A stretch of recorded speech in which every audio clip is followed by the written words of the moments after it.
Do not pour your financial gold down the drain. Sharon Horne-Ellstrom here. Change money.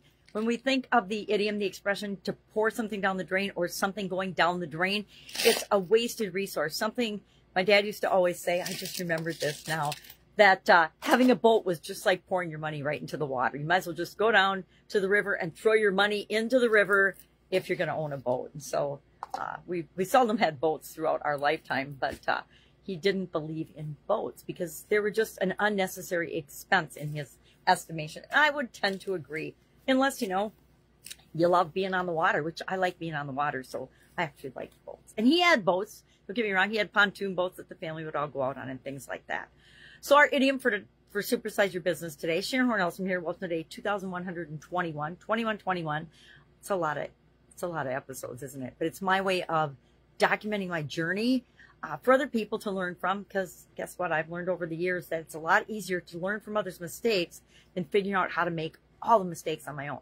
And guess what? There's plenty of mistakes to go around. We get to make them. We get to figure out our own mistakes. But if I can avoid some, and if I can help you to avoid some, I feel like we're spending time together wisely. So to pour money down the drain, to waste resources, and try to figure out everything yourself, that's pouring money down the drain. It's a lesson I learned the hard way. I used to never ask for help, and I realized that people want to help you, especially successful people that have gone before. If you're willing to do and be coachable and learn and actually take action on the things that they share with you and teach you, because nobody wants to waste their time and energy, especially people that have been through all the trenches themselves. Don't want to waste their time and energy giving you advice, showing you something, teaching you a strategy or something, only to have you never even try or implement it.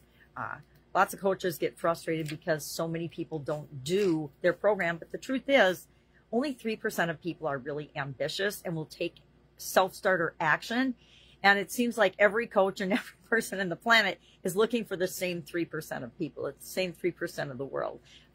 And so maybe we don't target just that 3%. We target, right below that 3%. It's up to you to decide. So we talked about 7 different ways to stop just wasting money, particularly with respect to our businesses and pouring money down the drain. And then I talked about the 9 areas that we most often waste money and resources in as business owners. And I've been guilty of a lot of these, right? Over the years, I've learned that some things that we invest in are just a bust, no matter how many times we tweak and try to make them work. Some people we invest our energy and our time, our resources into don't want to achieve things as much as we do, and that's okay. We're all on our own journey. So we talked about those areas as well.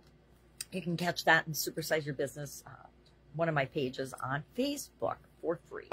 Then we went through and we were talking about, we're doing a summary of each of the different 9 life framework areas for Get Your Goals Annual Challenge to this week.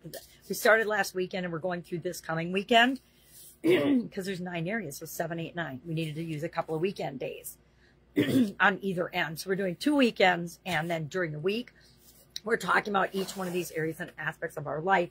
The same life framework that I've used. Actually, this life framework, I've used 7 of the 9 areas since the 1980s. I learned them from Jim Rohn originally and Tony Robbins back in my early career, in my early days. Now I'm in my late days.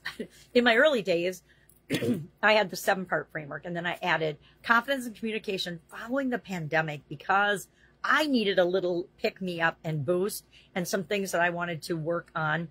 So I took some coaching and got some coaching in those areas. And I like to take in what I learn. I like to share. One of the fastest ways to really learn and internalize something is to teach it to other people.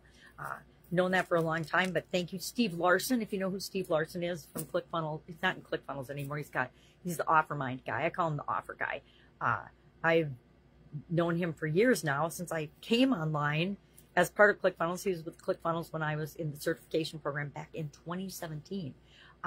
He always says, and I love this, the fastest way to learn something is to teach someone else. I think that's why professors are so smart, right? They teach things over and over and over again, whether they're applying them in their lives or not. The best professors, the best educators, the best teachers, trainers, and coaches are people that actually do the things they talk about, do the things they encourage you to do, and are continually learning and growing and sharing additional information. So we talked about that today. We covered financial area. We're doing a quick summary of everything we talked about for the month. We covered each one of these areas for an entire month this year as part of the annual challenge.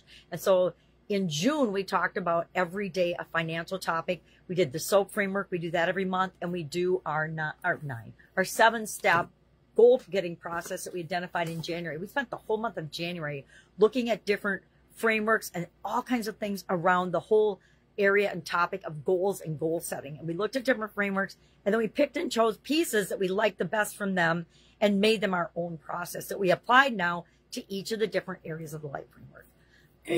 So today we talked about financial, and just like my spiritual goal, I realized that I had not been keeping up with this specific financial goal that I set as part of the challenge. Of course, I'm keeping on track of all my other normal financial goals, but I let this one slide by not implementing it. Again, May and June were super duper tough months for my family personally. And so we had a lot of stuff going on that impacted all of us in ways that we hadn't anticipated. Kind of like the COVID pandemic, right? We didn't anticipate that. And I know, and I'm perfectly aware that things are going to happen all the time. But when I'm doing an annual challenge, it's my way of holding myself accountable. So I'm combining my spiritual, my financial, and my contribution goal all into one so that I can make the most progress toward that at the end of this year, by the end of this year and into next year. All right, that's all I've got. Any questions, hit me up. You can always reach me at pajamaragramma@gmail.com. That's my Voxer handle. Or I would say, please don't find my email and email me. I used to share it, but I never check my email because I have visual challenges, and so it's a really hard way to reach me. I can text my phone number if you have my phone number, but again, hard for me to read texts without my giant magnifying glass, and it's not always with me. I need to pick up a couple more of these. I think I got it at Barnes & Noble.